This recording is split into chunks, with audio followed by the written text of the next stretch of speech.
2026 yilda mahallani rivojlantirish va jamiyatni yuksaltirish yili deb e'lon qilinishi eng avvalo har bir ayolni, shuningdek, barcha xotin-qizlarni xursand etdi. Chunki mahalla bugungi kunda har bir inson uchun eng katta quvvat manbai bo'lishi bilan birga eng katta ijod maskani hamdir. Shuning uchun ham mamlakatimiz rahbari mahalla va yaxshi qo'shnichilik o'zaro uyg'un qadriyatlardir.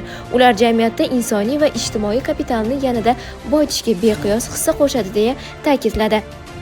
Bosh g'oya xalq manfaati, vatan manfaati uchun hammamiz birlashib, hamjihatlikda, keng jamoatchilik, ona xalqimiz, hukumat, davlat idoralari barchamiz birgalikda shu xalqda yana ham farovon hayoti uchun, yana ham baxtli hayot kechirishi uchun, u ijodkor bo'ladimi, u san'atkor bo'ladimi, u tibbiyot sohasini vakili bo'ladimi, hammamiz birlashishga chaqirilgan g'oya bu eng ustuvor g'oya bo'ldi deb o'ylayman va xalqimizni ham ma'lum ma'noda o'sha murojaatnomani atrofiga birlashtirgan g'oya bu o'sha vatanni manfaati, xalqni manfaati. Global dunyoda kuzatilayotgan turli xil qarama-qarshiliklar, davlatlar o'rtasida, xalqlar o'rtasidagi o'zaro nizolar, bular shunaqa bir tahdidlar bor zamonda birlashish eng katta g'oya ekanligini muhtaram prezidentimiz bizni xalqimiz oldimizga ham qo'yib berdi va buni eslatdilar. Chunki biz avvaldan hamjihatlikda, tinchlikda, farovon bir hayotni yaxshi ko'radigan xalqmiz. Prezidentimiz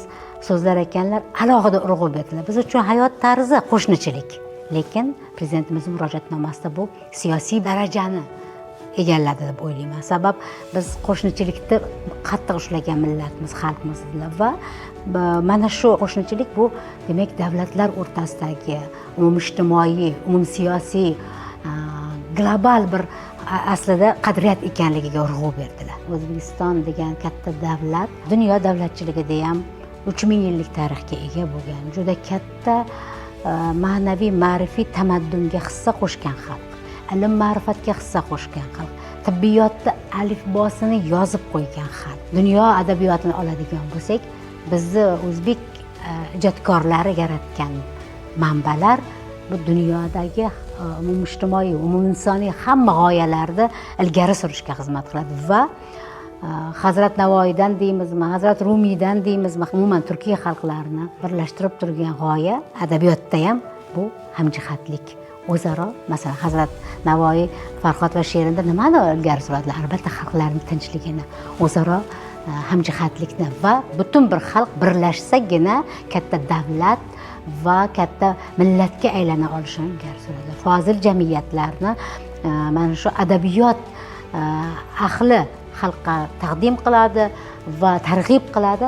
Xalq bu narsani o'zi amalga oshiradi.